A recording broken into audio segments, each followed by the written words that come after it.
Hello everybody, my name is Marcus, welcome back to Automation, and in today's episode of our Contera Let's Play, a couple things that I want to do. Of course, we're going to be replacing the Bravado and the Dragonfly and facelifting the Aspiration with no major changes to the trim structure, but we are going to be replacing the engines with new Alzy variants.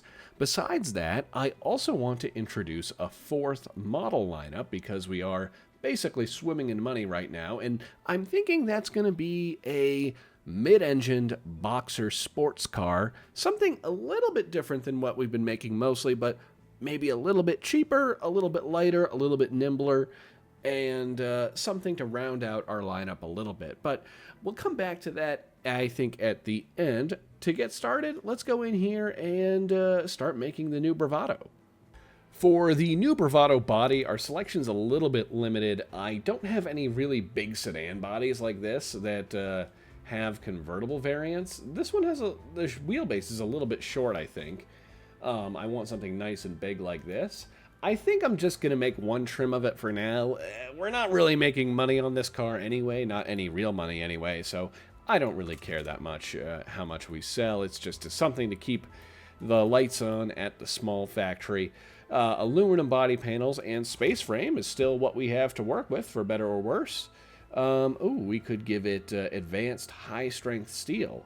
Would be quite nice. That's a nice all-around improvement. Front longitudinal, more expensive though, but we don't care. This car's expensive.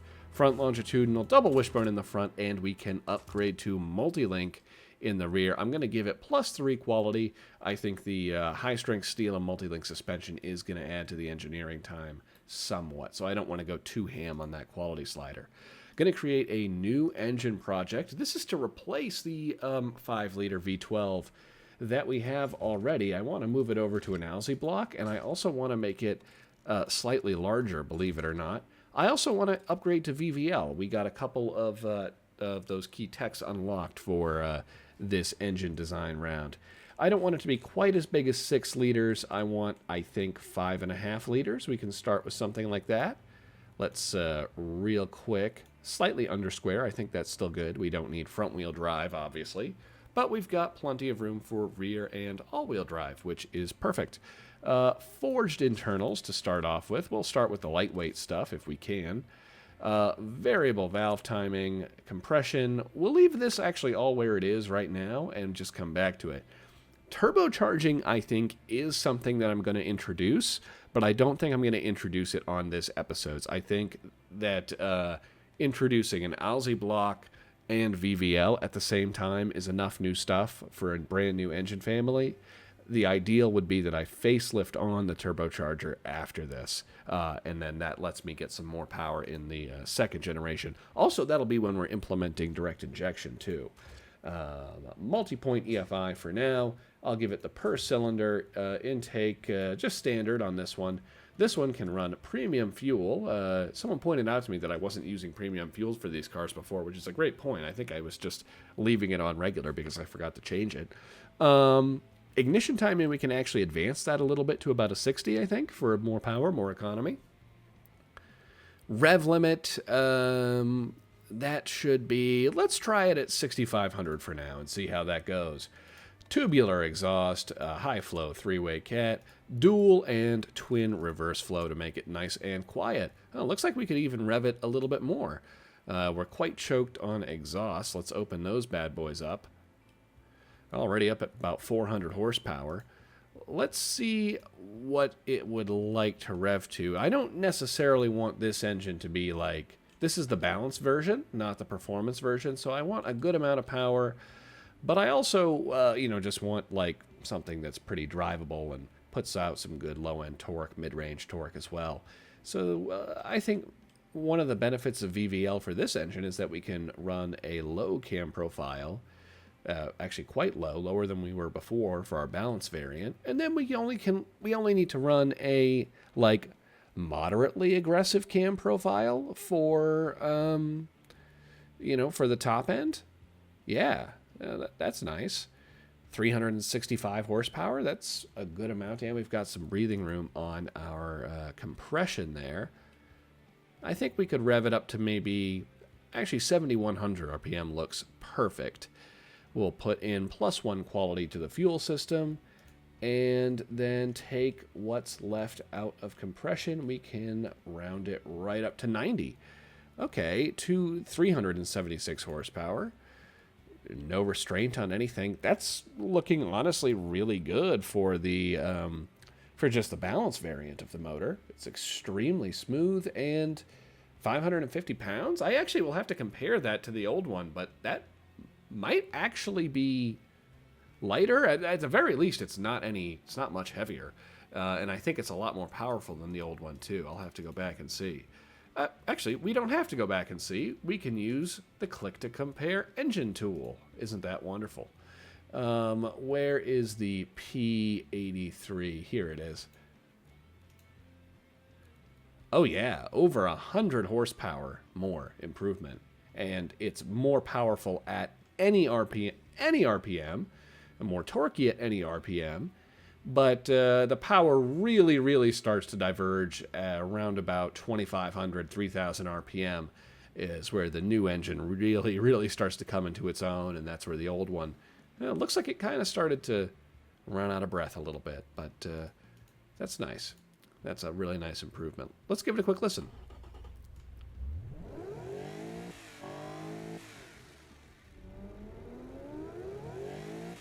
Yeah, sounds like a V12, I guess.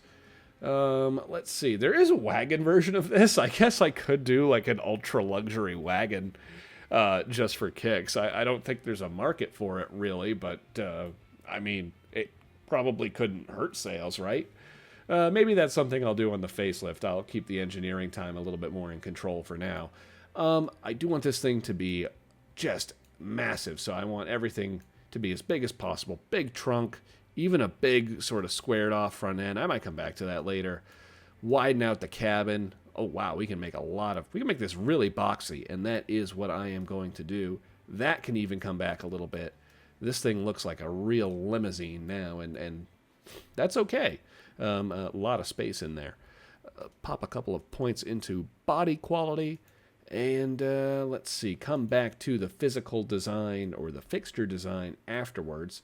I might tweak that. I don't like how that C-pillar looks, but I am going to give this car all-wheel drive, I think. We might as well now that we have some familiarity in it. Advanced automatic, of course. We've unlocked the 5-speed, and we'll go with viscous limited slip diffs. Supposedly a top speed of 190 miles an hour. We'll probably wind up lowering that a little bit. I'll probably use some aero on this car. Medium compound tires. This thing's going to weigh a lot, I think, so 235s maybe might be needed. Alloy wheels, and then how big can we get them? I want 18-inch rims at a minimum. 19s would be better. Not because I necessarily like big rims, but I think this car is going to need big brakes because it's fast and heavy. We'll widen out fenders because that will allow us to get some more stability. This car has a nice wide body to it, actually. I like the way those fenders come out. Can I add just a little bit more? Like, yeah, I can add a little bit more rubber. That's some big tires for this car, but I don't know. Those are a little bit overkill. I changed my mind. I'm going to go back to 18s, and we're going to try to make that work. That looks to be scaled about right. We'll put some spacing in, maybe 50 in the front and in the back. Could it also be 50? Maybe just a little bit more. 60? 55. That looks good. All subject to change later, of course. I'm going to go for vented discs, 2-piston in the front, vented discs, also 2-piston in the back. We'll see how that goes. Semi-clad under tray, just a little bit of extra cooling airflow. Handmade interior with 4 seats and a luxury CD player and 3 points of quality. Variable hydraulic steering, top-of-the-line safety and traction aids. Ooh, we have also unlocked active springs. That was the other area that had unlocked for this episode that I was excited for. And our really nice active comfort springs are going to be the ticket for this one. And we'll give this one the semi-active dampers as well. Just give it top-of-the-line everything. Is this thing going to load? Oh no, please don't tell me it's broken. No!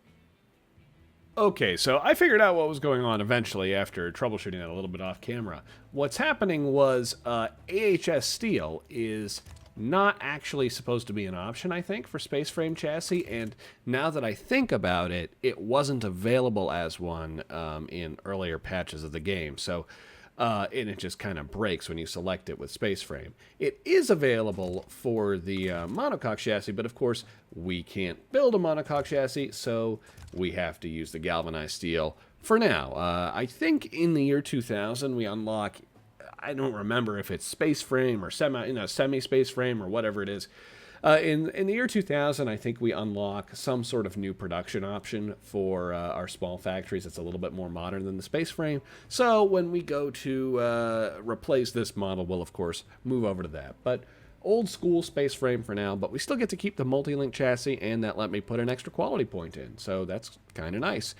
Trim designer, I just rebuilt the car pretty much exactly as it was before, but we haven't done any fine tuning yet. So let's go back in, starting with the gearing as usual. I think in terms of everything going on here, it actually looks pretty good in this stock setup. I might want to space it out a little bit more. And then I'm going to rear bias the all-wheel drive slightly. I think a 60-40 split will do nicely. 6 seconds 0 to 60, that's really good for a big, heavy sedan like this. I'll put in 1 point of quality there, a couple points of quality into the body. Wheels will also get 1 point of quality. Oh, I don't think I remembered to take these up to 235s, which is what I actually want. Yeah, that looks good. This is a fast car. We need some tires for it. How do we want to set the rest of this up? Braking is, I think I'm going to go for 2 pistons in the rear. We're going to take the pad type down. I'd really like to go at like a 25. I could probably just stick more pistons on these calipers like that. We have a little bit of sportiness brake fade, but I can't get rid of that with a quality point, but maybe I can get rid of it with some brake airflow. Let's try a 40. That takes good care of it, actually. The other thing that I do think I want to do for this car is actually add in a little bit of aero. This car's fast enough that I think should have it, even though it is also really, really heavy.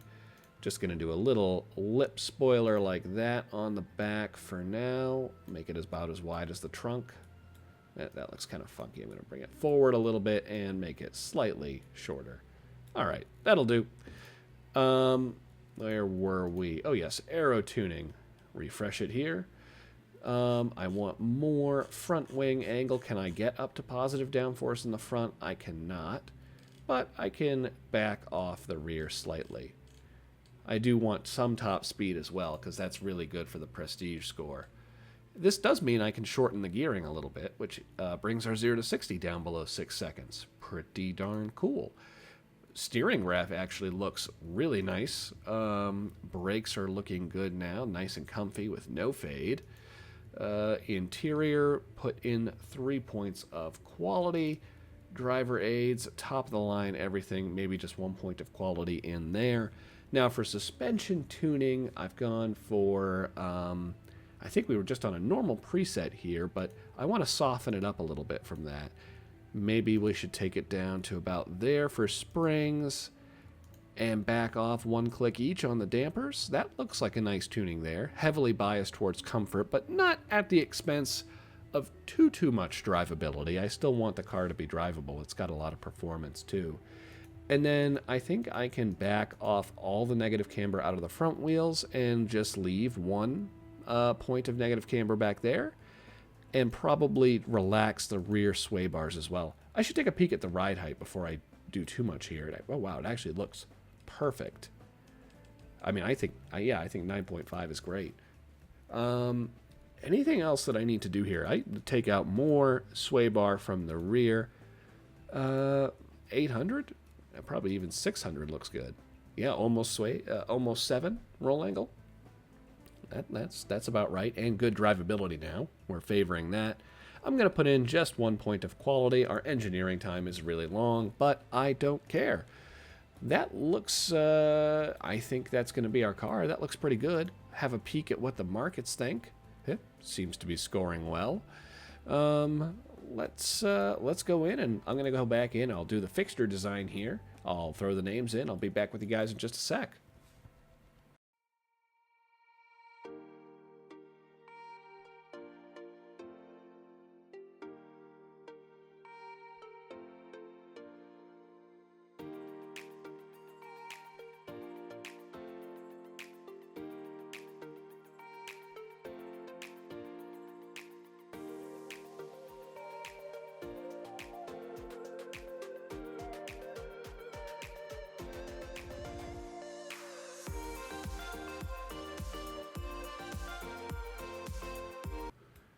We're back with the second generation Bravado. I don't know. This definitely isn't a 90s look up here in the front. This is like a late 2000s look with the big yawning grill, but I just, I don't know. I don't know. Maybe the more 90s thing to do would have been like I don't know, like one of those bottom breather type setups where it's like a very small grill up here. But I don't know. I just, this body's kind of tricky for me. And then I just went kind of plain in the back, and the sides are just kind of plain. But whatever, it looks like a car. I guess maybe that's a trait of the Bravado lineup, is they're all just ugly. In any case, let's take a quick walk through, just make sure there's nothing else that I want to change or adjust here. I don't think so. Everything looking really good. We don't have any warnings. Let's complete this design for now, and then I'm not actually going to go any further in the production process. I want to set up the factories all together at the end like I have been doing in the past. But for now, what I'm going to do is move on to the 4th generation Dragonfly and hope that the engine that I just built fits in it. For the Dragonfly, I'm looking for something that, of course, as usual, is a coupe and convertible body around the 100-inch wheelbase. I think there was one that I spied down here that met that condition. And yeah, it is, where was it? Oh yes, it's this guy right here, 100 inches, coupe. We could do a hardtop coupe if we wanted to. That might be interesting. We'll explore that in a minute though. This one is still being built in a medium factory. So I think I'm going to stick with aluminum for it because we have the presses for it and we can't do treated steel. Unibody chassis, we can use high-strength steel for this one, so it'll be a nice little weight and stiffness upgrade. Front longitudinal, double wishbone like before, and this one gets the multi-link treatment as well, this time just with plus 3 points of quality. For the engine on the 4th generation Dragonfly, of course, what I'm going to do eventually is clone a variant of the P90, and then we'll make a sport version of it for the supercar, but I also need this to have the new V8 in it. We're going to move our V8 over to Alzy as well, so it's going to be another new engine project. Sticking with a 90-degree 8 for now, moving over to Alzy. 4 valve per cylinder is the big upgrade here, and of course we're going to give it VVL as well. I also want to make it a slightly larger displacement than the outgoing motor. I was thinking 4.5 liters. Might be nice, and we'll stick with our just, slightly under square configuration here. But 4.5, that should give us a nice power potential. We obviously don't care about front-wheel drive. I guess it's a little on the wide side, but that's fine. Forged steel, lightweight forged. Give it the good stuff. Let's try I don't know. This is going to be the sport variant, so we actually want a pretty aggressive cam profile. Compression, let's start with, 8.5. No turbos for now. Multi-point EFI, we'll give this one per cylinder intakes with performance. This one will run premium fuel as well, and will crank the AFI, or AFR rather, down to 12.5. Ignition timing, we'll run it at 60, and then we'll see if we can rev this. We might even be able to rev this to 8,000 RPM. That's a little ambitious, but we'll see. Long tubular, so it breathes even a little bit better, and then a straight through plus reverse flow. Okay, this is not a bad start. 315 horsepower. Looks like we're pretty choked by our exhaust right off the bat. And let's see, we've got some internal stress. We've got some valve flow. Let's see what we can't do about all of this. I think the first thing that I'm going to do to address this is maybe we make this a square motor instead of an under square motor. That will help it rev a little bit higher, but I don't want to make it much bulkier than it already is. So we'll just adjust that down to where they are about equal. Yep, there we go. All right, that seemed to help a tiny bit. And then maybe we can take the rest by adding in a little bit of quality. And we don't need to rev it quite as high. Let's try 7,500 RPM. I'm going to leave the quality point in there for smoothness sake. Okay, that looks good. To take advantage of those extra revs, we might want 1 point of quality in valve train and a slightly more aggressive high-end VVL lift here. I think the 35 down below still looks good. This is looking nice. VVL is really good for this if you are using NatAs motors and you want them to just be really nice and drivable over a very wide rev range. Really works well and helps a lot.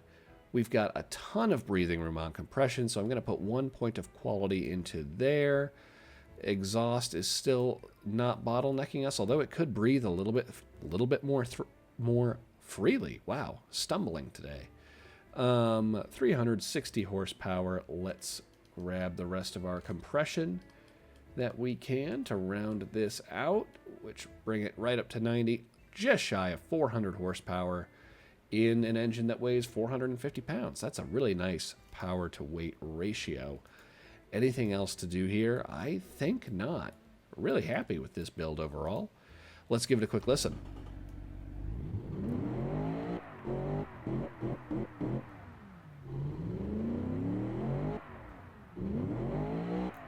Sounds nice. Moving right along, I'm going to start off with the coupe body. That's going to be where our GT is. And we're going to do a couple of morphs. Oh, this one has an interesting, like, side...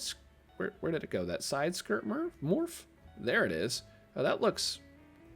I don't know how I feel about that, actually. But we can bring the fenders out so we have that spacing that you guys know I like. And let's... I actually don't like this skirt thing as much. Let's take that back in. Oh, wait. Oh, I can bring the bottom out. Oh, I can bring the bottom down. That's an interesting morph. I actually don't think I want to, though. This guy can come back in a little bit. In terms of the interior box, we might actually leave it as is. Maybe just bring the windshield forward a little bit. Tuck the trunk in slightly. Tuck that in slightly. Bring that down forward a little tiny bit. Maybe we can lower that. Oh, that's a really awkward hood shape. Don't like that. Pronounce the bumper tiny bit. All right. Something like that. That looks good. Let's move along. Fixtures come later, just like last time. Rear-wheel drive on this one. The supercar is still going to get all-wheel drive. Manual 6-speed with a viscous limited slip diff in the back. Theoretically, this is a 200-mile-an-hour car. We shall see about that. Especially because, I forgot, I want to put a little bit of aero on it, and we should do spacing on those wheels as well. I guess that comes next. Let's put that on the front. Little spoiler. You guys notice I always use like the same parts for these, but like it's just out of convenience. These are actually functional. The rest of the spoilers or fixtures are purely aesthetic. This one will do really well with a lip.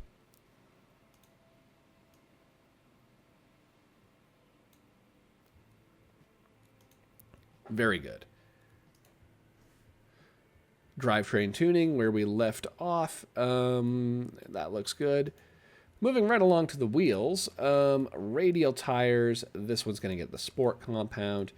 I think 225s will probably be good for this, but we'll see. Alloy wheels, I'd like to go 17s and make the tires a little bit larger. Something along... Actually, we might do 18 inches and then make the tires... Oh, I guess that's as big as we can make them.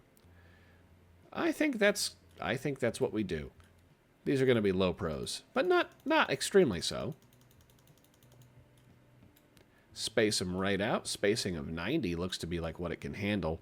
That's about right. I don't want to do too much more than that anyway. Can take actually a full 100 in the back, but yeah, that's about as much as I really want to do. Moving right along, vented disc, 2 piston in the front, vented disc, 1 piston in the rear. Aerodynamics, semi-clad. We'll come back to fine-tuning that afterwards. No convertible on this one. It is going to get four full-fledged seats with a luxury interior and a luxury CD as well. I think that's what we were using before. Driver aids, variable hydraulic. We'll give it traction control, advanced 90s safety. This is going to get active sport springs. And this one, actually, I might... We'll save the semi-actives for the supercar version, but on this one, I think I'm probably just going to go with the old school gas monotube dampers. But let's tune it to normal, see where we land, and go from there. Right off the bat, we've got a lot of problems with roll angle. The car's a little bit oversteery, and our rear brake force is high. But score is looking good. Stats are looking good. Let's see what kind of magic we can work on this. We probably can actually lower this gearing slightly. It's going to make a little bit more wheel spin. Let's do the aero tuning first, actually. We probably want as much as I can get in the front. Yep, that's right. Still running a lot of lift in the front, but we can back off the rear just slightly. Do we need any brake airflow while we're here? Turns out we don't. That's really nice. And we can even make the brakes a little bit more comfortable, too. Adjust them so that they're rear biased, or front biased. That's a nice looking brake setup where the fronts kick in nice and early. Gearing still looking good, 4.8 seconds, 0 to 60. That's pretty quick. And let's do something else here. What else do we need? Cooling airflow, just take it to 55. Interior looking perfect right where it is. Maybe just with a few points of quality in. Definitely going to need quality points for the driver aids. That's important. And for suspension tuning, I'm going to actually stiffen it just a little bit. Maybe up to something about in that neighborhood. How we doing out here? The ground clearance, 16 inches seems really high, but I don't know. I don't want to... Can we take it down to maybe just a 15.5? That should help a little bit, control our roll angle. And then definitely can remove some of our sway bar in the rear. Or rather, maybe I want to add more in the front. That's probably actually what I want to do. Probably even more in the front, really. Get it down to about 6 degrees. We'll take all the front camber out, and then we'll add a little bit more in the rear. And that actually gets the steering tuning about where I want it to be. Slight sportiness bias. This is looking decent overall. Let's throw in our little quality sprinkles here, especially for the transmission, wheels, and we already did the interior and the suspension. Okay. This is looking pretty good. I'm going to throw it around the test track real quick and see how fast it is. 3,200 pounds, still not all that heavy. Top speed, 189 miles an hour. That's fast.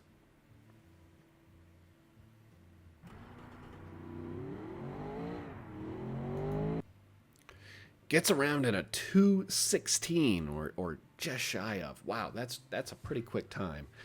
I think the only thing now left to do on this car, we have a good score in GT and GT Premium. Let's go back in and do a design on it. I'll be right back with you in just a second.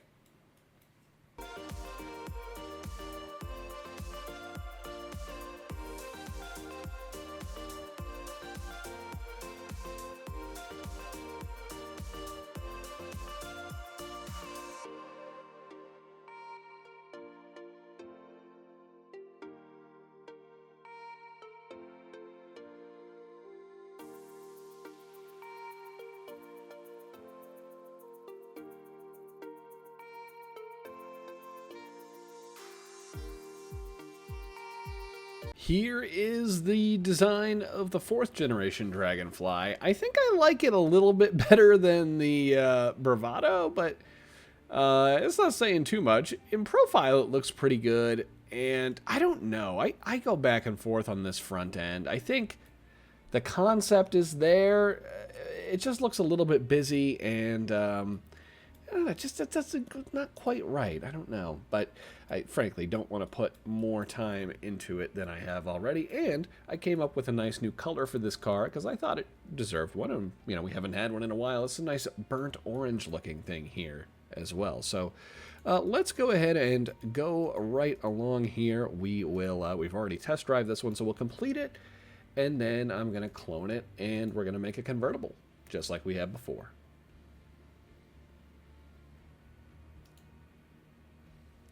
Question here is, did we want to do a hard top or do we want to do a soft top? I think Contera, somebody asked me in the comments a while ago if I thought Contera was like a more conservative company or a more like cutting edge innovator. I definitely see us as a more conservative company. So in keeping with that, I'm going to make this a soft top rather than a hard top. And I mean, convertibles are heavy enough as is, right? We don't need to add any more weight by making the folding top out of metal.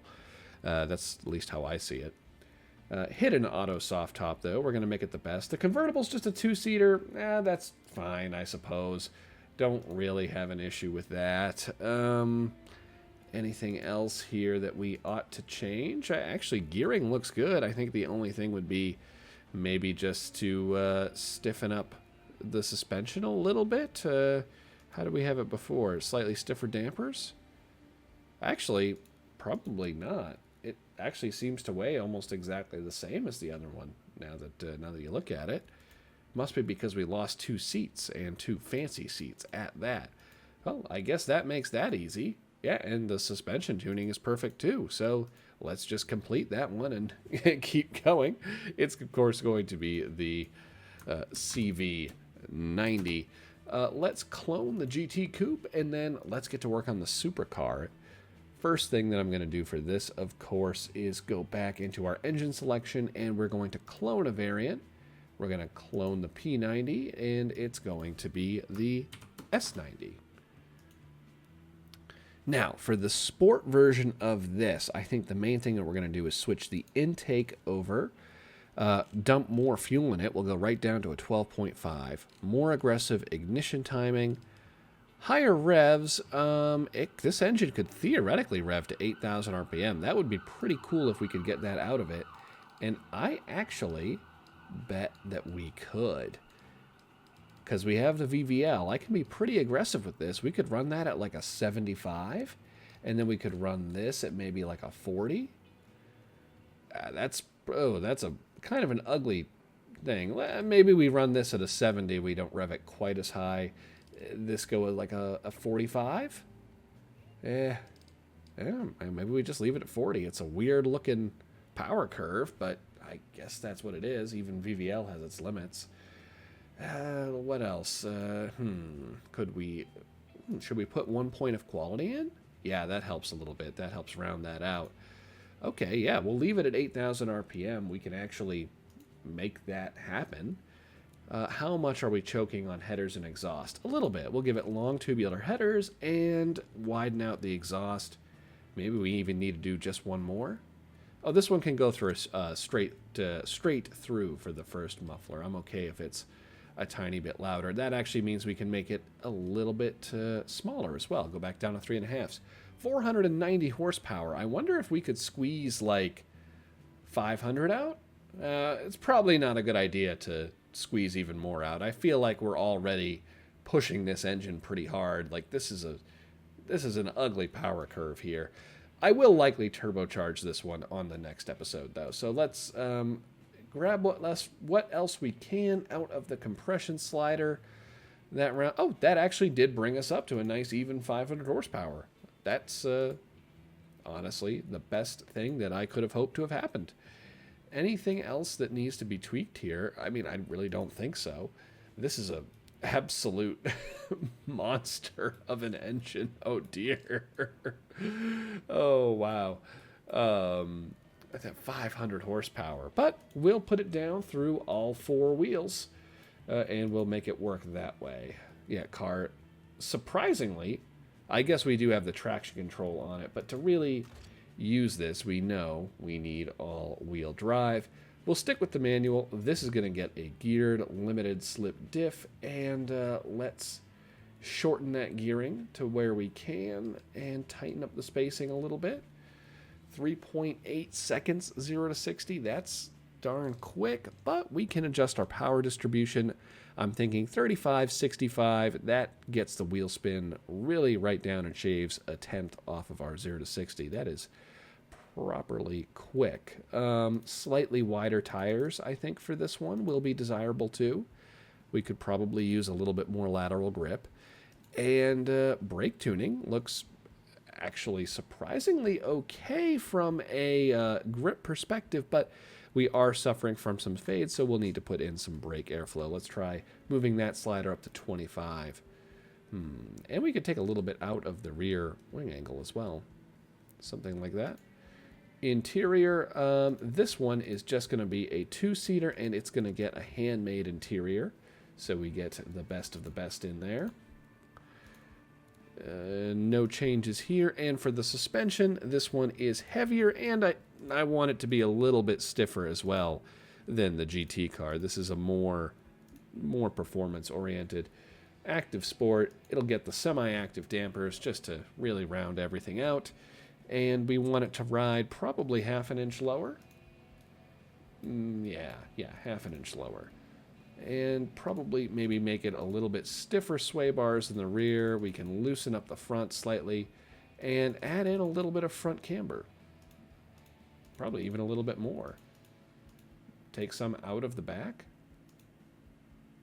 Yeah, that's about right there. That's what I want. Now, close to 95% sportiness. We should maybe even have slightly stiffer dampers on it to bias it a little bit more towards sportiness. I think that helped the score as well. All right, this looks really, really good. I'm going to call this the SS90, the supercar, and let's, of course, throw it around our test track real quick, see how quick it gets around. 3,300 pounds, that's still pretty light. I knew this wasn't going to be quite a 200-mile-an-hour car. That's coming, though. 211, that is quick. All right. I'm really happy with that. Let's complete that design. That's going to be all the trims for the 4th generation Dragonfly, and that leaves one more thing for me to do on our existing models, and that's facelift the Aspiration. And that should be a little bit quicker. Let's go ahead and there. Starting with the facelift of the premium sedan, of course, we are going to clone a variant of our Delaware 4.5 motor. That's what I've decided to call our new V8. This is going to be the B90. Clone the variant. And for this one, we're going to still stick with the forged internals, but I'm going to relax out the fuel mixture a little bit. We're going to go for standard intake.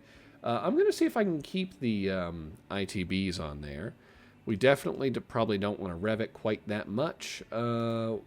Certainly a much less aggressive VVL type profile. It'd be really nice if we could run a 25 as the lower end on this one. Maybe a 25 and a 45. I think that's what we did on the V12, and that worked out pretty well. Let's see if it does here too. Definitely need to back off compression a little bit. This is actually looking really, really good. Maybe we just rev it up to about 7,100 RPM. And we can probably shrink the exhaust or maybe just upgrade it to tubular and twin reverse flow. That takes a tiny bit of power, but not that much at all. 300 foot-pounds of torque, 313 horsepower.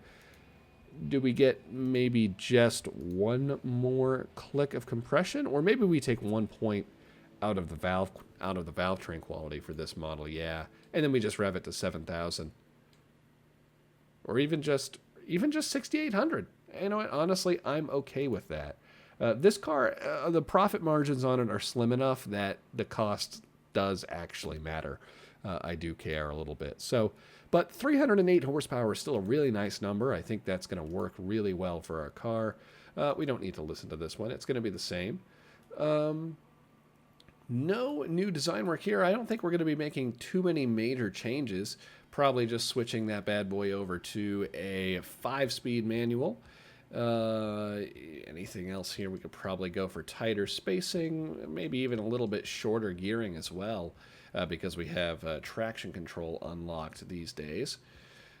Tires looking good. Brakes looking good. I don't think any changes needed here. I will throw in a little bit of brake airflow so that we have some little less brake fade. We'll upgrade to a CD player and give it traction control. Safety goes to advanced 90, of course. Does this one... Oh, I don't know if I actually want to give this one active springs. I might just leave this one on normal suspension for now. But then again, it's going to take us so long to do this engine, maybe we might as well give it active comfort springs anyway, because we're going to have time to engineer it. And it looks like we need to put slightly stiffer springs in the rear. Our tuning here is still looking good. I don't think any changes. It's a little bit drivability biased, but that's great, actually. I don't think there's anything else I want to do for this car. Let's move right along and hop into the wagons. These guys I'm not going to really show on camera. We already have the engine set up for them, and I'm pretty much just going to be making the same exact series of upgrades that you just saw me do to the premium sedan. So I'll be back with you in just a sec.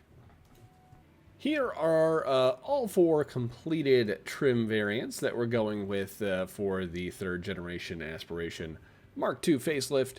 No changes in the lineup here, just switched up to the new engines, commensurate increases in performance, and upgrades to safety and interior features. But let's go ahead and do our factory setup, and then I got one more thing that I'd like to do here. I actually don't think I need to upgrade this factory here. Anything that I really want to do with it? I don't think so. I think everything is set up well. Medium, or rather large one, producing an adequate quantity of these cars. We can tweak up the quality control just a tiny bit. Got the breathing room to do that. Engineering management, let's see. With funding slammed all the way up, we are at 75 months. We've got the tooling slider right where I want it, but I'd like for these cars to be a little bit more reliable and a little bit more economical to produce. 96 months is a long engineering time, but our current models are selling really well, and most of the technology that we're putting into place here is well ahead of its time. So, I mean, if it comes out in 1998, it comes out in 1998. I guess that's how it is. We're probably going to need that for our engine anyway. How are we doing this? Yes, we had 2 medium factories both producing this engine. Let's see if we can do the same here. No changes needed. Produce both. Automation 50. Can definitely take our QA threshold on that factory up quite a bit.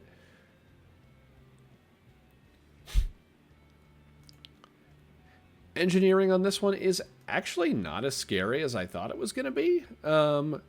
Putting our funding slider all the way up yields us 100 months. I'd like to leave the tooling on 50, but we can definitely cheat it down on process. If we could learn a little bit, that would be nice too. And then we'll even be able to put a couple of points of reliability in for actually a reasonably reliable engine all around. Graph looks scary. We haven't set up the other factory yet. I'll do that. We're going to go back in. Factory management. We get this one. The second medium 3.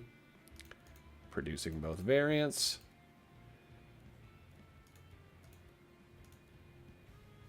Any changes to be made here? I guess we can up this QA threshold a tiny bit as well.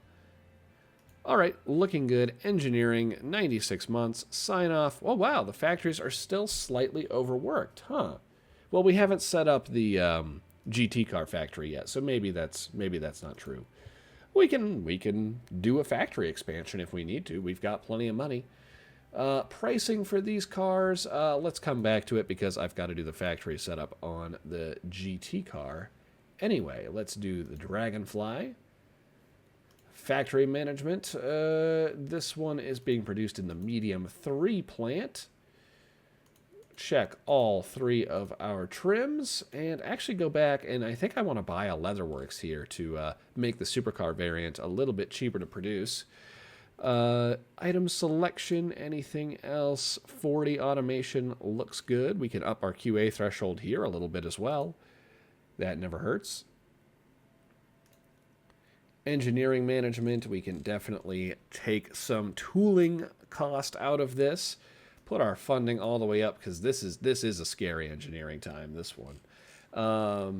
We're going to have to take a lot out of pressure just to get it down to 96 months. That's at 98, and I guess we'll just cheat the rest out of reliability. Hate to do it, but we have to. That gets us where we need, though. This is going to be a very expensive car to produce, but that's okay. We sell a good margin on it. This is also where we're going to do the engine tooling for our V12 engine as well. So we're going to select a small factory. I'd really like to avoid buying another small factory. It would be really, really nice if we could not do that. In order to keep that, I'm going to up our automation and our tooling quality even a little bit more, and our QA threshold just slightly. Producing this at 60 automation is going to be a challenge, I'm not going to lie. But I think we just might be able to do it. It's going to be extraordinarily expensive, but it doesn't need to be all that reliable. Yeah, that actually looks okay. Oh, wow. That's not good. But we haven't done the Bravado yet. Maybe we'll have to add that extra factory in anyway. I don't know. Ooh, those prices. That is... Oh, wow. These are really expensive cars. Wow. We'll do what we can with it. I guess the last one that we have here is our Bravado Mark 1. Quickly set up the factory for this one. It's a small 3. Probably no changes needed here. Actually, did I think I never bought... Oh, yeah, I do own the Leatherworks for it. Okay. We're good. Engineering management, 129 months. Funding all the way up. Automation down at 30. And we'll take process down to 40. And reliability up. Well, actually, we'll take some... We'll actually get some pressure out of it, too, because I want to learn the multi-link rear end. That'd be a nice thing to gain some familiarity in. Pricing for this one is also expensive, but it's luxury premium, so I don't really care that much. Okay, so we're definitely going to need another factory for our Goose motor. This just isn't going to work here. And probably another factory for the Delaware, too. Let's, yeah. What are we going to do about this? Well, in that case, what I might do... How to do this? So after thinking about this for a second, what I'm going to do is, because we have a new model that I want to introduce, and that's going to have a separate engine, so it's going to need a new factory anyway, but it's not going to share that engine with any of these 3 models, which is kind of nice. What I think I'm going to do is buy a new large engine factory to produce the Delaware motor in, and then we'll move one of the engine factories that's currently producing the Delaware. We'll use that medium factory for the new Flat 6 that's going to power our sports car. And then I think that what we'll do is we'll probably also just have to buy another small factory, or maybe we'll just buy a medium factory to produce the V12 in. I don't know. We'll just idle the small factory or something. Let's start by building this large factory, though. We'll build it also in Hetvasia. We're going to need a large plot for it. It's going to be probably a large one, and we're going to need this is going to be an expensive factory. We got to buy the Forge Works and the aluminum foundry. Tooling and production management. I think this was an engine we were producing automation 50. We'll invest in tooling quality a little bit, and we'll pay our workers 15% since this is a late game factory. Click to complete that design. Let's see where that large one factory actually gets us in terms of production. Okay, still a little bit short. What I'm wondering is maybe we can just produce, make this like a large 3? And will that produce enough engines? And then we can just use the existing medium factories. Oh, wow, that produces more than enough engines. Maybe we just make it a large 2. And then we can use the existing medium factories for the V12 and the new flat six. That's what we'll do. Okay, yeah, that actually matches it up just perfectly right there. So we'll use that factory for that one, and then let's go into the Goose motor. We need to make some changes here. Deselect the small engine factory, and then we'll grab one of these medium 3 factories. This should be producing more than enough V12s. What automation are we designing this at? This was at 50 automation. I guess we probably don't need to produce these quite so automated anymore. We can take this down to a 35, and this will probably also make the engine cheaper as well. That's another great benefit.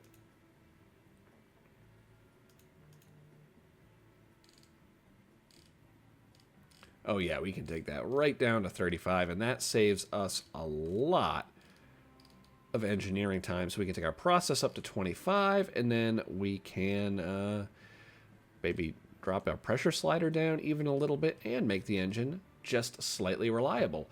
This should make it like a lot more affordable to actually produce. And yeah, we're producing more of them than we could ever possibly need. Okay, cool. And then that leaves us still with one engine factory idled and left over to produce our new flat six for the sports car. Let's go ahead and do the pricing for these, and then I actually think we could probably just sign them all off. Okay, oh wow, these things are still very expensive. The GT car, I don't know, let's try selling it for 60K? I mean, that's what we have to make a markup on it. Man, I hope these sell. These cars are really expensive. And then this one is actually slightly cheaper, so we'll sell it for 58K. And then the super one is actually only one that actually seems to be, like, semi-affordable. We'll produce it at 70K. Is there anything we can do about these material costs? We might... Oh, yeah. And we might have to run our process slider just a little bit more aggressively, and we'll sacrifice some reliability to do that. I just have to live with that. These are just too expensive to really stomach. At least this way we can sell it, like, I don't know, maybe for like 53K or something.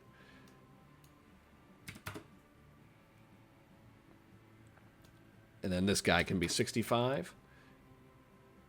Yeah, that seems a little bit better. Okay, let's complete that design. Let's price the Bravado real quick. 60K. Let's sell it for, oh, I don't know, 75 grand. That, I don't know about that. We might have to lower that price afterwards, but whatever. The forecasters have been really, really inaccurate. And finally, let's price the aspiration. I hope this one actually is... Okay, yeah, the prices on this one are actually still reasonable. So this one makes up the vast majority of our revenue. So as long as I can still sell this one for prices that are like in the realm of okay, then the company will do just fine. 31, and okay, this one we could take a nice healthy markup on. Let's try to sell it for 40 grand. Make 10K a model, and then we're still coming in a comfortable 20K underneath the luxury budget. And for the family sport premium car, we'll also make this one 28. Oh, not 238, just 28. And I just want to really quick make sure that I didn't accidentally assign both factories here. Okay, nope. No. Yep, nope, we are all good. Okay, perfect.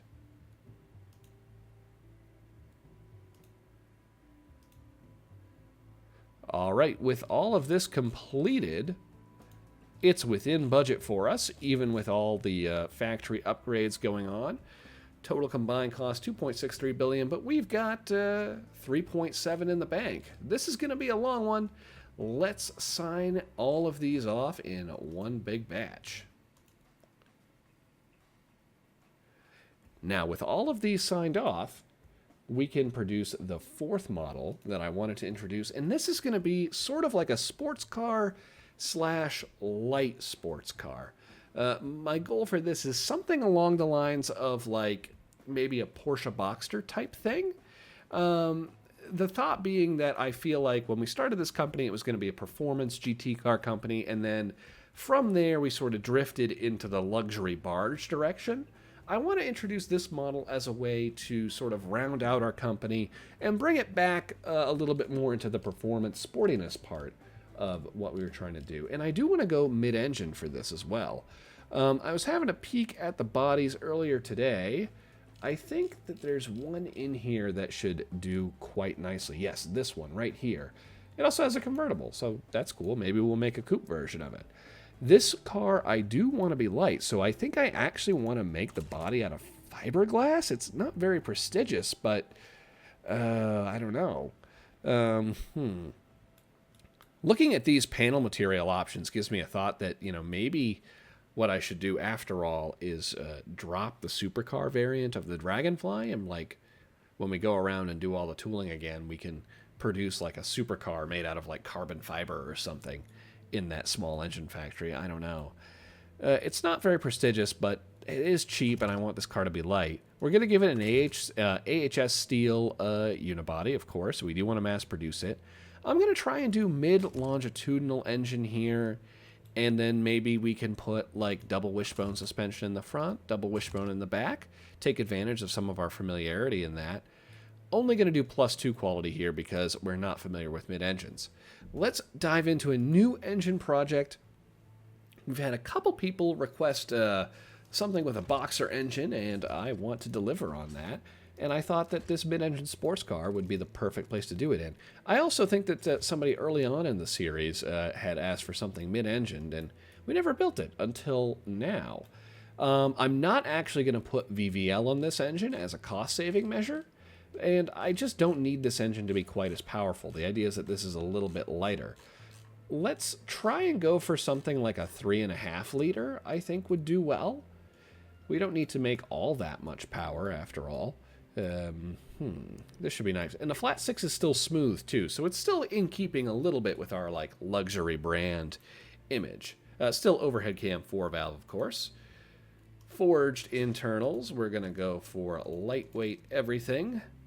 Variable valve timing, cam profile, I don't know, maybe a 50. We'll start with that.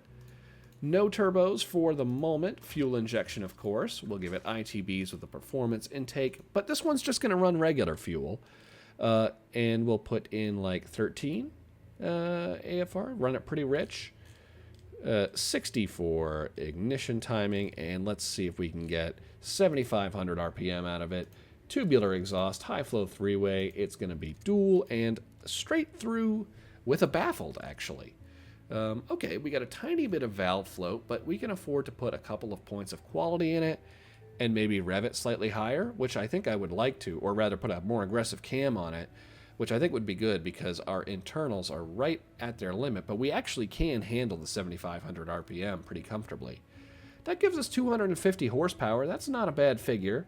Got a little bit of breathing room on compression. Let's take that right up. Brings us to 260 horsepower. I'm guessing we can probably... Oh, we actually need bigger exhaust, it looks like. And we could do with long tubular headers. We'll open that up a tiny bit. Wow, those two changes alone netted us an extra, like, 20 horsepower. 280 horsepower is... That's pretty good. That's a good amount of power. I'm going to put 1 point of quality into the fuel system, just like I normally do. And I don't think we need to do anything else to this engine. I think this is going to work really, really nicely. Let's give it a listen. Flat 6s sound really nice. It's pretty light, too. 340 pounds. Oh, that sounds really good. Can't wait to drive this car. Let's start with a coupe body. Oh, that's got the fastback. What's this one here? Yeah, this one looks better. I think we'll go with this. Come back doing the fixtures later, of course, but I do think I'm going to morph this just a little bit. Can I bring the back in at all? No. Maybe we'll widen that out. Slightly bigger cab. This is going to be a 2-seater, and I will give it a point of body quality. We're going to try to go for rear-wheel drive for this one to keep it nice and light and simple. 6-speed automatic with a geared LSD, or 6-speed manual rather. For sportiness, 177 mile an hour top speed, allegedly. I should probably throw some aero on this car. This car's probably going to be quick enough that it can use it. Something along these lines. And this one, I think the attitude of the car matches getting an actual spoiler. So let's put that on. Looking snazzy. Okay. Drivetrain, everything looking good here. I don't think any more changes there for now. Radial tires with the sports compound. This is a mid-engine car, so we're definitely going to need bigger tires in the back than in the front. Maybe I'll start with like 225s in the back. Those look pretty wide. And then, I don't know, try 185s in the front. Can I widen out the fenders at all? Yeah, I definitely can. I definitely want to do some more in the back, too. Let's space these bad boys out, give it alloy wheels. A little bigger tires, maybe? 17-inch wheels should be adequate, actually. Yeah, let's see if we can space these.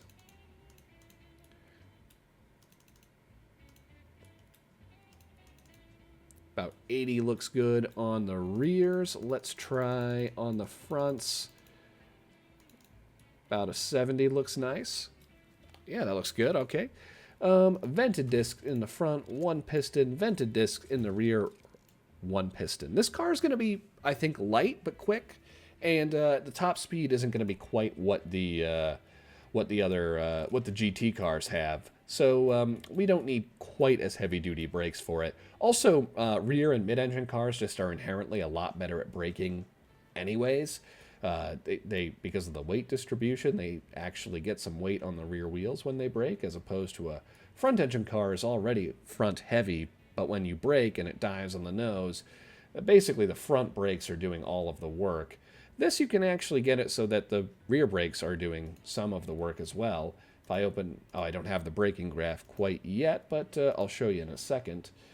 We'll give this one just a sport interior, and then maybe like a standard cassette would work well with just 1 point of quality. I don't want to give it anything too basic because we're still an upscale brand after all, and we're probably going to try to charge a good amount for this car. But sport should do well. Sport's pretty light too. We will give it power steering and traction control, and we'll stick with advanced safety. We're just going to give this one standard springs and gas monotube dampers. And just old school passive sway bars. This car gets old school suspension. I wanna keep it pure, I think, and also make it affordable. The sport demographics don't have that huge of a budget. Tuned to normal, and we're scoring well already. The steering graph is looking excellent. Let's go back and tune our aero real quick before I do anything else. We definitely don't need something quite so heavy in the rear. Maybe 10 would do well, and then maybe a little bit more in the front.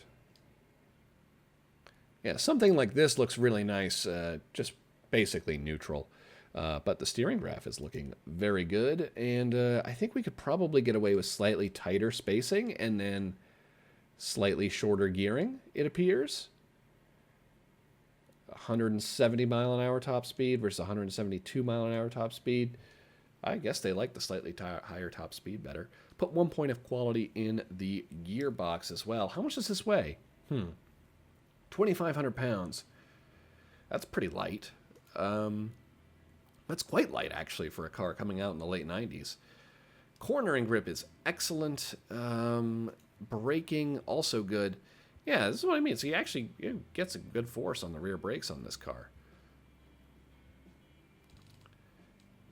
Do we want a less aggressive pad type? No, I don't want a less aggressive pad type, but I do want to bias it towards the front a little bit. Everything here. Everything. Bleh. Aerodynamics are looking okay. Interior seems just fine to me as well. Variable hydraulic steering, nothing. Oh, wait a minute. I do want to put a point of quality into that department. For the suspension tuning on this car, I definitely want to go with something pretty firm. So I'm going to go ahead and bring these springs almost right up to the center of these tuning bars to drivability, and then I'm going to take the dampers and actually crank them ideally just a tiny bit past them. That's exactly what I want. How are we doing on... we can make it ride a little lower as well. We're doing very high on ground clearance.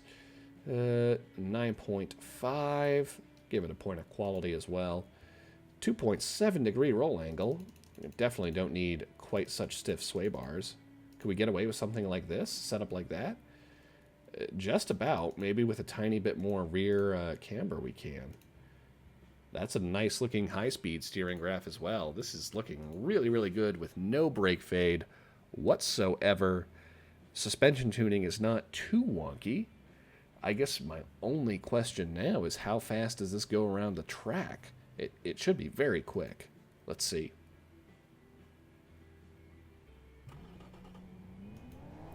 $214, or rather $215 almost. That's darn quick for a car that has this much less power than the supercar. It's only, what, 4 seconds longer? And the supercar has like 500 horsepower and all-wheel drive and something. Really different philosophies at work here. Pretty happy with the way that this build turned out technically wise, but let me throw a design together on it. I'll be back with you in a couple of minutes, and let's see what I come up with.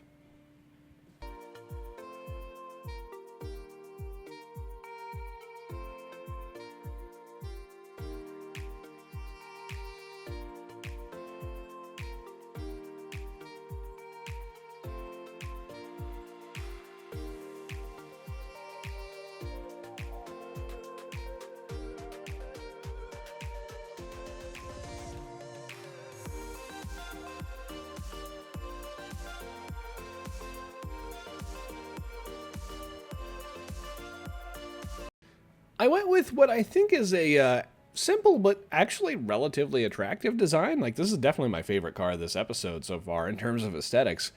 I decided to call it the Sleuth. I don't know, I thought that would be a good name. And powered by the Nor'easter 3.5 Boxer Flat 6.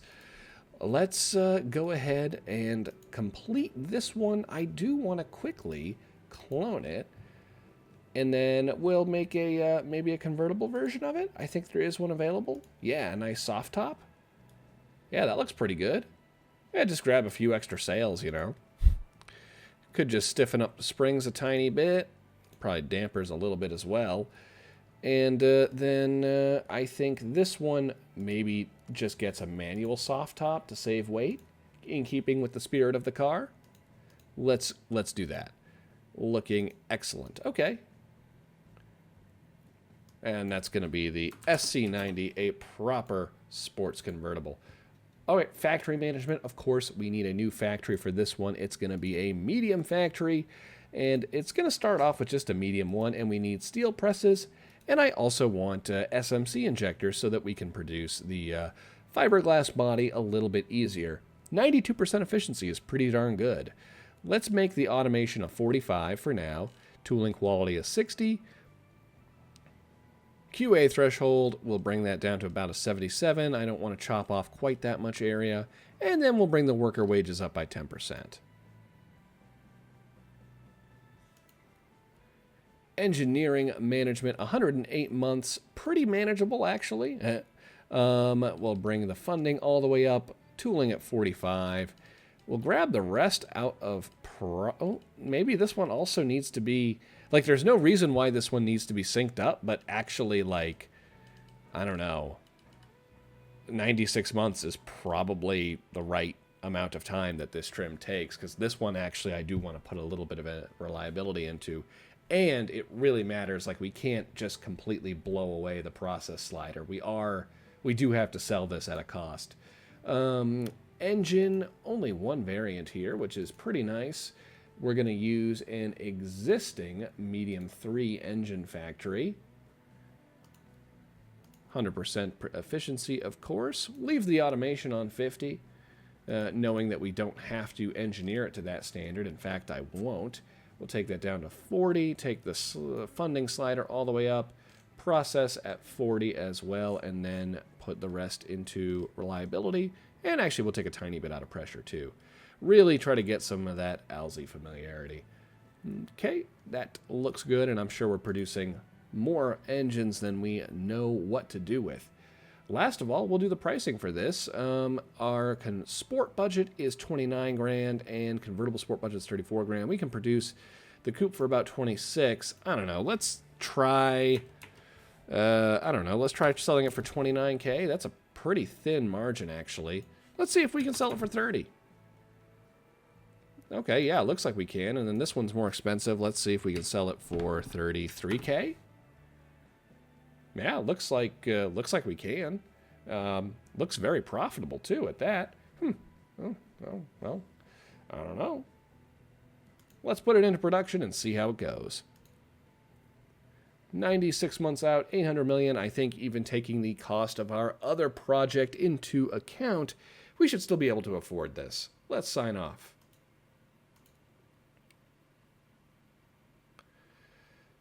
Whew. Okay, all 4 projects full of, let's see, 1, 2, 3, 4, 5, 6, 7, 8, 9, 10 trims are on their way to come out in late 1998. You know what that means. A quick peek at the tech pool for anything that we want to rush. For starters, we can probably drop a little bit out of some of these. I think +2 in the top end and +1 in the bottom end is probably enough, and then maybe just +3 for engine architecture.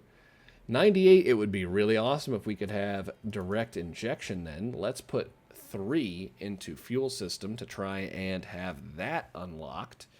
Let's actually do 4 so we have it unlocked comfortably by a year.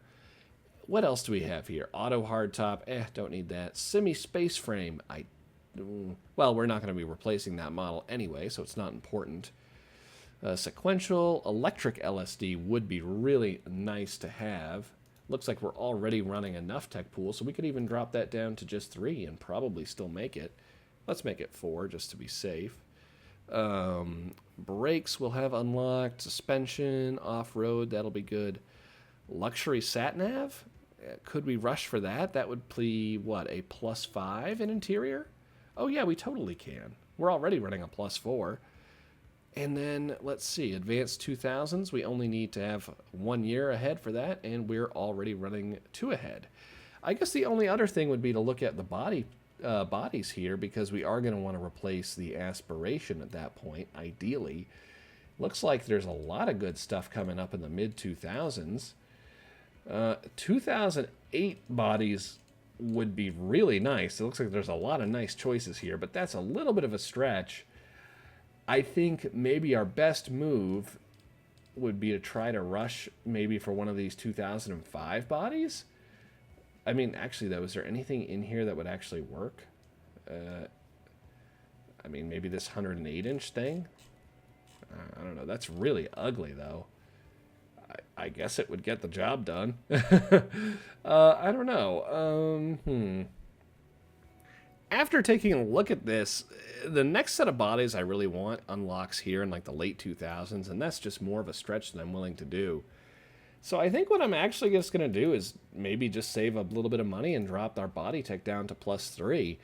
We put the tech in other areas, and I guess that's really what we need.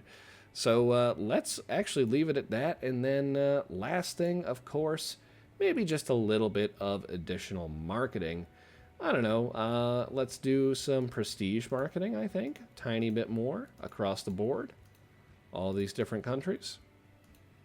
Couldn't hurt, right? And finally, let's let the game play, and I'll see you guys in just a few minutes when these models finally go on sale. I'll let you know how the company gets on. It's October of 1998, and we're about to grab our first couple of sales ticks on the new Contera lineup. Let's see how they fare. Oh god, that thing is ugly.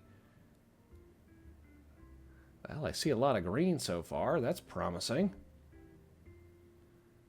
Well, so far, so good. Let's let it tick over just a moment. Let's see what direction these stock numbers are moving in.